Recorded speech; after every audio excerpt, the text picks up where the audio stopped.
अस्सलाम वालेकुम زم تاسو هوست مشال خان نن پروګرام کې به موږ د افغان حوالې سره خبرې کوو چې د افغان کډوالو پتلو باندې کم سیاسي جماعتونه خفه دي او دا ولې خفه دي او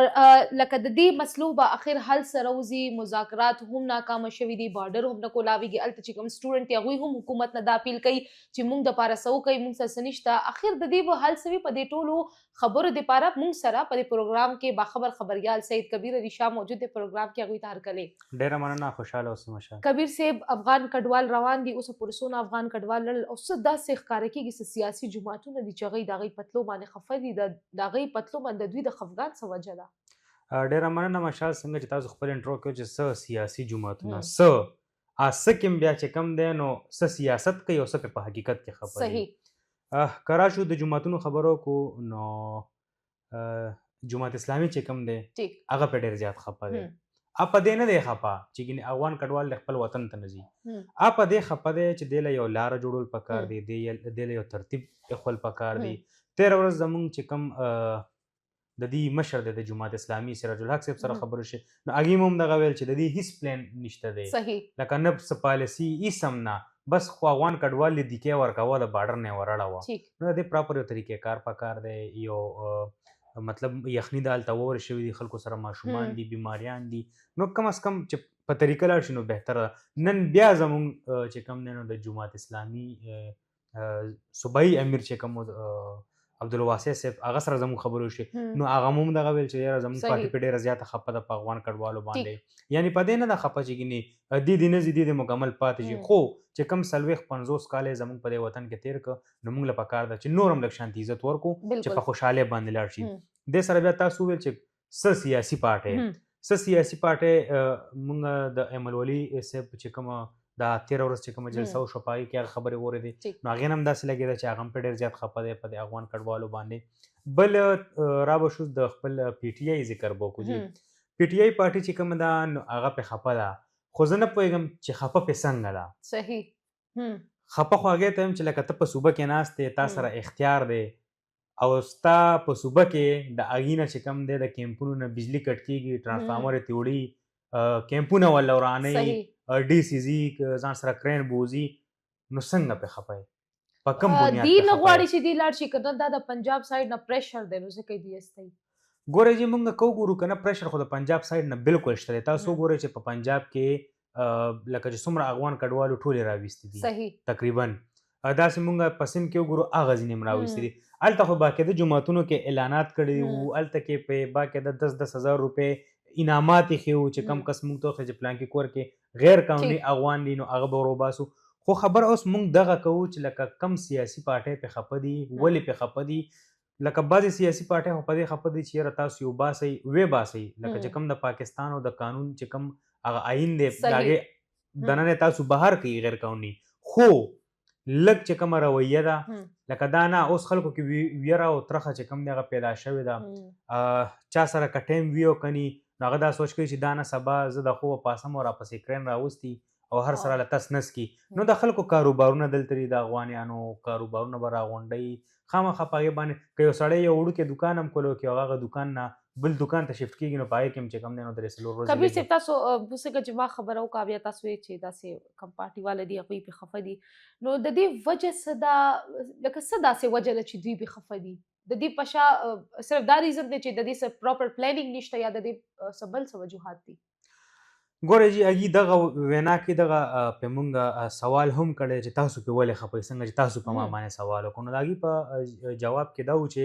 لکه وایي مونږ مسلمانان یو که نه لکه د یو ګوند خلک یو نو آیا که ما سره یو ګاونډی په خوا کې پاتې کېږي او هغه یو ورځ نهر پاتې شي او ما له راشي او ما له کاسه راوړي چې په دې کې خو راته لږ سالن واچوه نو زه به ورله لته ورکړم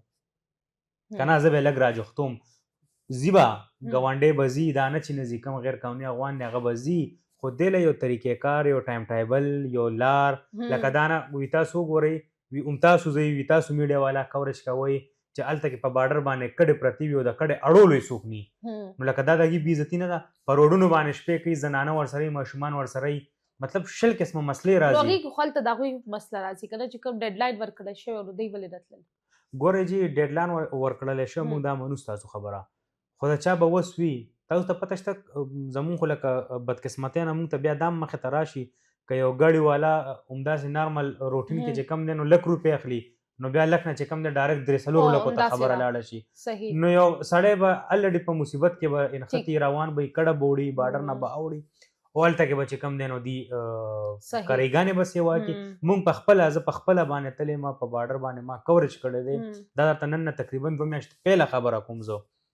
هلته کې یو بارډر باندې چې کم دی هغه ځای دی هلته کې کډه پرته وه نو مونږ لاړو مونږ ورسره خبره کوي چېرې دا ستا کډه ولې داسې پرته ده او وایي چې کوم ګاډي والا و نو هغه زه روړم دلته کې هوی کوز کما خو اوس د بارډر اوړېدو نه اخوا چې کم دی نو ما سره بل ګاډی تیار نه دی یو خو ریټونه چا سره چې ویزه ده ډرایورانو هم خپلې ویزې وي که نه چې لکه هلته کم اوړي راوړي وایي چې چا سره ویزه ده هغه بالکل دې ته تیار یې نه دی چې مطلب ما سره ریټ کم کړي او دا د خپل افغاني ډرایوران هم دي په دې کې یوازې پاکستاني خبره زه نه کوم کبیر صاحب د دې حل بس سره وځي مذاکرات تر یو نه پاکستان تیار دی نه افغانستان تیار دی یاره جي که حقیقت درته مړم ستړی شو لکه مونږه مسلسل داسې د پاسه 3 میاشتې کېږي چې مسلسل د دغه افغانیانو چې کوم خبرې هغه مونږ لګیا یو خلکو کتونکو ته ږدو مونږ تنګ شو لکه هېڅ قسمه نوی خبر پکې مونږ ونه کتو چې یا به مذاکرات کېږي یا به کینی خو یو ته وایي چې تا زما مطالبې ونه منو دی بل ته وایي تا زما مطالبې ونه منو دی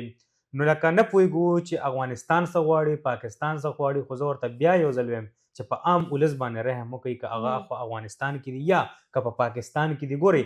تاسو خبره په سټارټ انټرو کې وکړه چې زموږ څه سټوډنټان چې کوم دی هغه ملته کې ګیر دي سټوډنټان دومره حد له راغلي دي که نه هغې وایي چې خدای دې بیغ زموږ د میډیکل په دې ډګرۍ باندې هور دې بل شي په دې ډګرۍ باندې هغې خبره څه سیریس اغېشتې د حکومت چا اغېشتې ده پاکستان حکومت نه چا اغېشتې دا سوال تاسو نه کوم چا اغېشتې ده د روسه پورې چې کوم دی لکه په دغه اسمبلی کې په دې باندې خبره ونه شوه په دغه اسمبلی کې په دې باندې خبره شوه چې ستا سټوډنټان چې کوم دی نو څه د پاسه 3,000 سټوډنټان ستا په افغانستان کې ګیر دي چا هم پرې غږ اوچت نه کړو خو بس صرف افغان کډوال دي چې دیکې ورکوه په بارډر باندې اړوه او چې کوم ستا پاکستاني په افغانستان کې ګیر دی هغه هېڅ عمل درآمد نشته چې هغه راوړي ګورئ میډیسن خبره تاسو وکړه میډیسن چې کوم دی هغه بند دی مکمل طور باندې د پاکستان نه هلته کې چې کوم دی خلک د کینسر مریضان دي د کینسر مریضانو لپاره دوايي نشته خو نوې خبره زه تاسو ته په دې کې یو ایډ کوم ستاسو ټایم لږ شانتي اخلم چې کوم تجارت د میډیسن دی د انډیا سره جوړ کړی دی تاسو ته پته شته هغه میډیسن ټول په کور کې جوړیږي مطلب صحیح میډیسن هم نه دی نو لکه ګوره نقصانات افغانستان ته هم ډېر زیات دي پاکستان ته هم ډېر زیات دي په کار دا ده چې کینی خپلو کې خبرو کې خو مونږ ته نه لګي دردېدمه پر ځکه مخکې خو بیا هم زموږ څه امیدونه وو چې یاره مطلب په ترکیه کې کېناستې ده په دوحه کې کېناستې ده اوس خو هغه ناستې نه کېږي اوس خو د ناستې هغه خبره نشته دی نو زه دا حیران یم چې چېرته لاړه زموږ مشران او چېرته لاړه د هغوی مشران که د دینه نه کېږي زموږ چې کوم سیاسي پارټۍ دي څومره مشران دي په کار دی چې دا په یو پېښ شي او د دې بارډر او ورسره د افغانیانو ورسره چې کوم خپل پاکستانیان هلته ګیر دي د دې ټولو د یو حل روباسي او دغه حل یې مخې ته راوړي چې دغه کیسه ختمه شي بارډر بند دی مزدورانو ته تکلیف دی ولس ته تکلیف دی مزې پکې نور خلک کوي پیسې پکې نور خلک ګټي